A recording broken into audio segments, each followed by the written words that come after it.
Hi guys, Natalie Willis here from the Baby Sleep Trainer. Welcome back to my channel. We are doing another response video today, and I have to confess I am extremely excited because I'm going to be watching the Supernanny. And for those of you who are maybe significantly younger than me, you might not know exactly who the Supernanny is, which is really too bad because she is baller and kind of intense and like made for TV. So she is a pleasure to watch. So it's going to be fun. And of course, we're going to talk about whatever she talks about having to do with sleep, which I think is a significant part of this episode. So let's dive right in.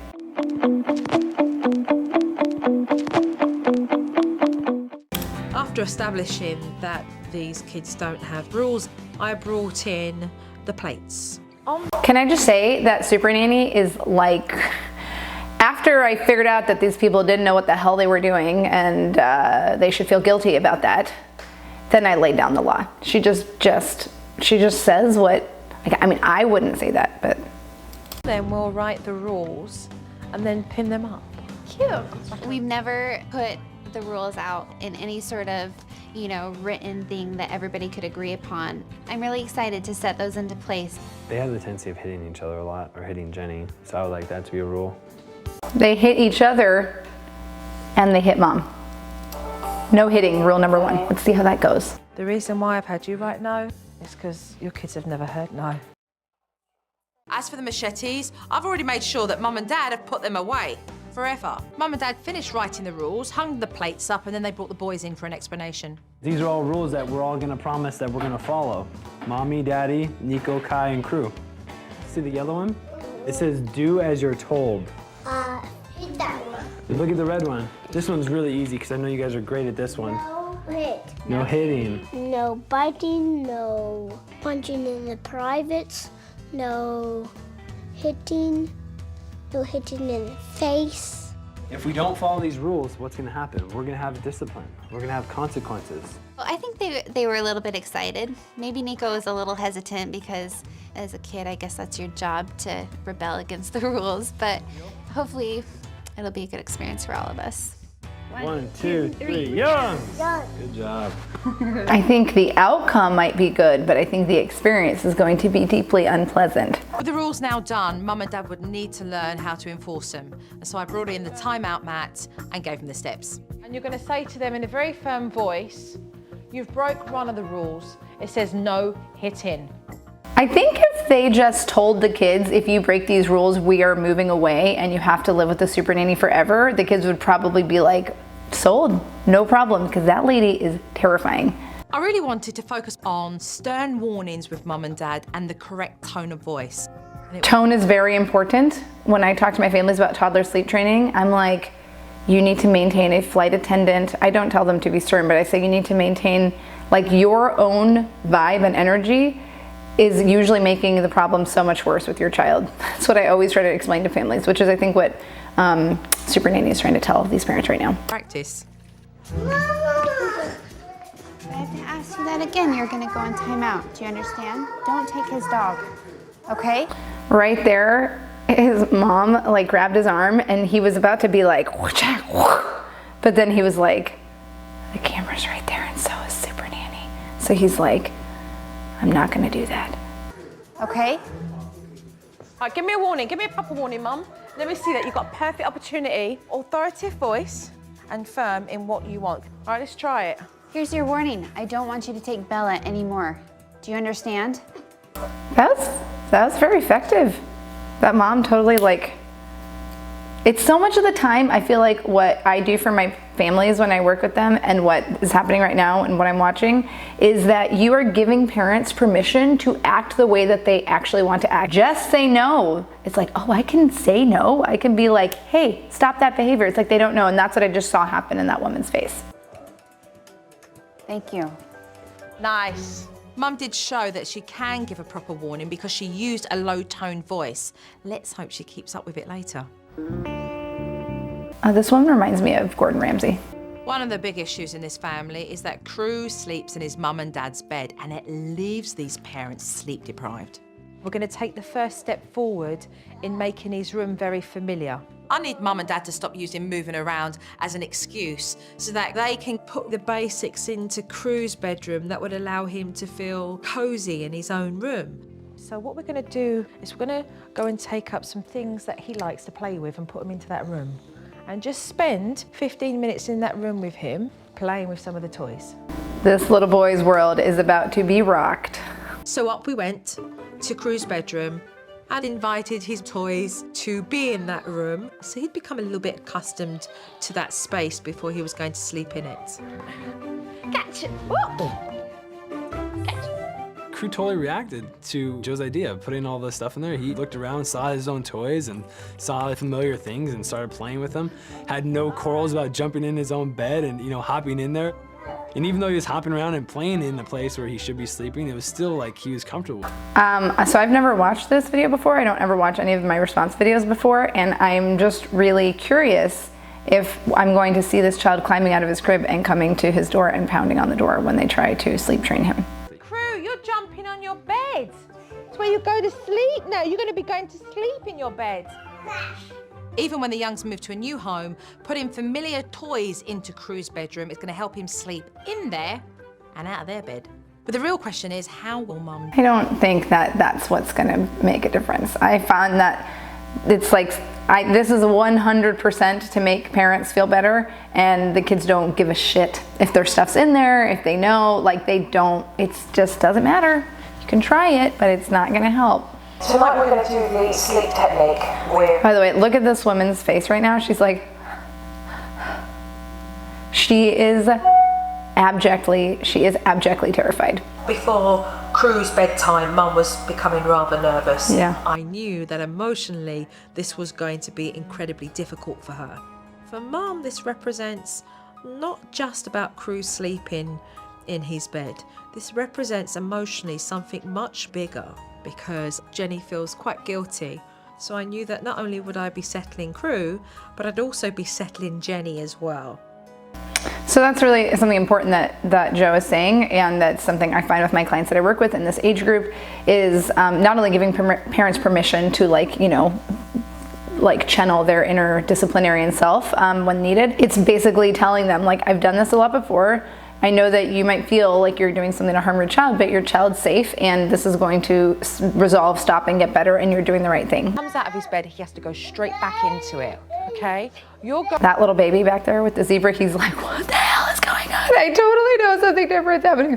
Why are we in my room right now? Going to sit like so. The crib is here. You're going to be at the corner of the crib facing towards the door. The sleep separation technique is we put... I have to listen to that again because I was so focused on this little boy and how upset he was, and that I need to go back because I couldn't listen. So I couldn't hear what Joe was saying because I was so focused on the crying that I'm sure that this mom was like, because it's so not even distracting, it's so hard to concentrate when your baby's crying. So I'm gonna watch that part again. The sleep separation technique is we put Kruby in his crib, and then you have to sit on the ground and listen to him cry in his room so that he sees you and you are actively ignoring him. And how do we think that's gonna make a toddler feel?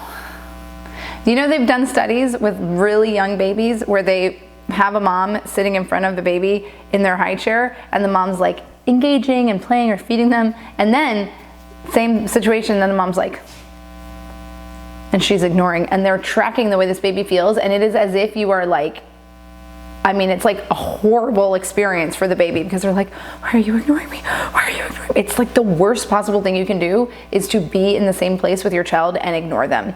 And I don't know Joe, and I'm sure this technique eventually works, but I find these types of techniques to be incredibly inhumane, which is crazy because my techniques for sleep training children are obviously do not involve the parent being in the same room, which parents think is really inhumane, but is actually far more humane than ignoring your child. As soon as he comes out, he's straight back in. No shh, no nothing, just straight back in. So I'm not sure if I'm going to see them. So she's talking about him getting out. So I don't know if she's expecting him to crawl out of the crib and she's going to put him back in the crib, or if they're transitioning the crib into a bed. But like I predicted before, I wouldn't be surprised if he was climbing out of his crib, and I hope that she's not telling him to just put him back in the crib, because that's really dangerous for your kid to be able to climb out of their crib and for you to just like leave them in there. And I know it's a choice a lot of people make, but it's just like another layer to this. Let's just watch. Okay. When she asked me to go sit on the ground and have him see me ignoring him, I thought, he's gonna have his heart broken. I'm gonna crush him. I was like, this is not gonna work, okay? I don't care how much experience you've had. This is my kid, and it's not working for me. And it probably isn't working for a mom, but this is like a horrible experience for all parties involved. By the way, I think it's really terrible that the door is open and all this light is flooding in the room. That's terrible. That's horrible. They've also done studies that show that toddlers in particular, when they are exposed, like after bedtime, when they're exposed to light, it like really diminishes the melatonin output. So that is like, it's like horrible. And I don't think there's any white noise in that room, which is like the least of this situation's problems. Everything inside me just hurts when I hear him cry. It was pretty awful, because it was so hard. And I just wanted to turn around and... I wonder if they're paying this family to do this, or if they're doing this just purely for like to be on TV. And probably because they're struggling with their children. I wanted to turn around and scoop him up. She's never had to experience something like this. She's never had to have this emotional disconnect with one of her children like this. And so I was a little worried that she was gonna crack. Meanwhile, Dad's like, I don't give a shit. I'm not feeling anything. I'm just out here, I'm struggling, worried about my wife. I'm not kidding. I'm just kidding. I'm sure he felt something, but notice he wasn't like, it was hard for me to hear my child cry. This is like, wow, this is really hard on Mom.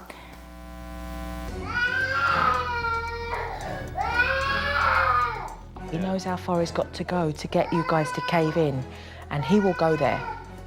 He will go there tonight.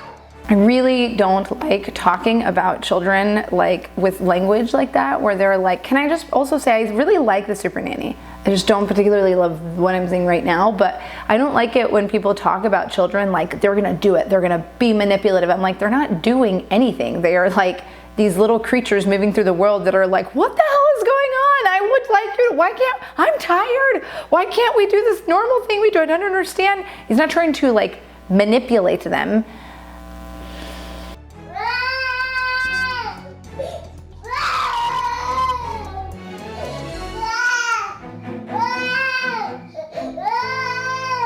I was teaching Mum the sleep separation technique, where she's adjacent to the crib, and Crew will know that somebody is there and it's secure for him to sleep in his own bed. So if he falls asleep with Mom sitting next to him, if he wakes up and she's not there, you like, then what? Mom has to come back and sit on the floor? Like, this is not an effective way to teach kids how to sleep. And how about the fact that it says teaching continues? But Crew's not having none of it. He's in the crib saying, Mommy, I cried, Mommy.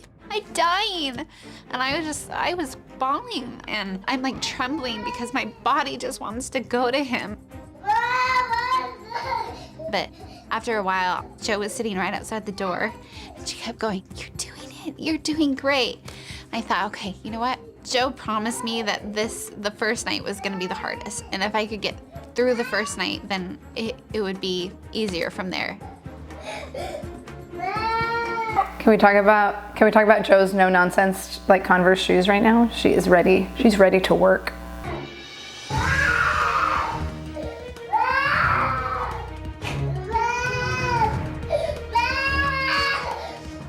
It's always hard as a parent to hear your kid cry. And for me, sitting down the hall and knowing that my wife's in there, knowing how much she loves her kids, that was honestly the hardest part for me. I take it back. He seems very nice now. I'm sorry I made that comment earlier that he didn't care about his kid crying.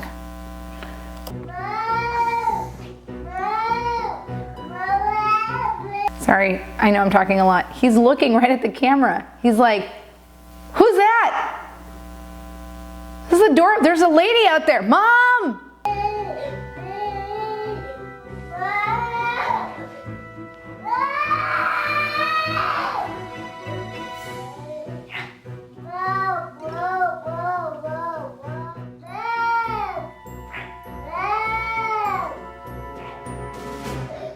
He's gonna start saying, Joe, Joe, for the super nanny. Cameraman.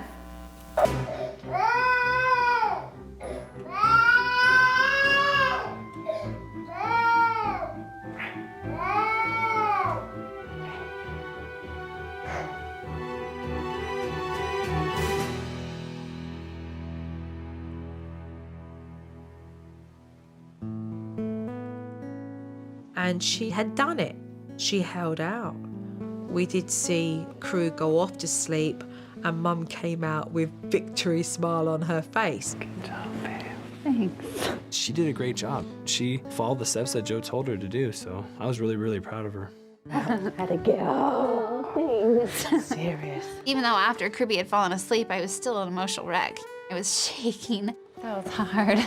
Proud of you. Going through it was murder. Yeah. But you actually have just broke a massive cycle that was creating a bad habit. But I very much doubted that Mum was done for the whole night. What'll happen is that he'll wake up in the middle of the night and he'll either wake up and cry or he'll wake up and he'll get out of his crib. And Or he'll wake up and get out of his crib. So they already know that he can get out of his crib. So, okay. you need to do is to go back in, resume the same position, have him cry, and if he gets out, go back to sleep again.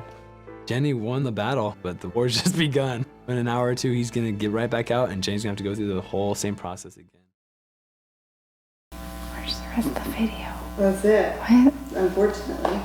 Unfortunately, that's the end of the video because I really wish I would have known what happened. I mean, I think that this is, my prediction for this situation is that this child would probably did get slightly better for a little while, and even if he got to be a lot better, he probably, something would have ended up disrupting him or disturbing him, or he would have gotten ill or something of that nature, and then, you know, she would have had to do this all over again, because he's not really an independent sleeper if he's like dependent on her sort of sitting in the room. And this is really approaching toddler sleep training this way is so much harder on like the parents and the child, and the worst part is that it does not yield long-term consistent results. So there's like a lot more crying overall. So yeah, that's what I have to say. That was watching a gradual sleep method in action. Of course, there's no way to test like what it would have been like if she had not, if she had left and just shut the door. Not even that I would have told her to do that, because I would have not put this child in a position where he was already so upset. Like he was like, his cheeks were red. He was already like, his hackles were up before this even happened. Before, you know, so I think this was a lot harder on that child than it needed to be. If you have any questions or any videos that you want me to respond to, like if you want to send me a video and explain your whole problem, and then I can do this and show it to the world and tell you exactly what to do. There are instructions below on exactly how to do that. I welcome it. I want to hear what you have to say. I want to help you work through these issues. And of course, don't forget to subscribe, hit the bell, and I'll see you next time.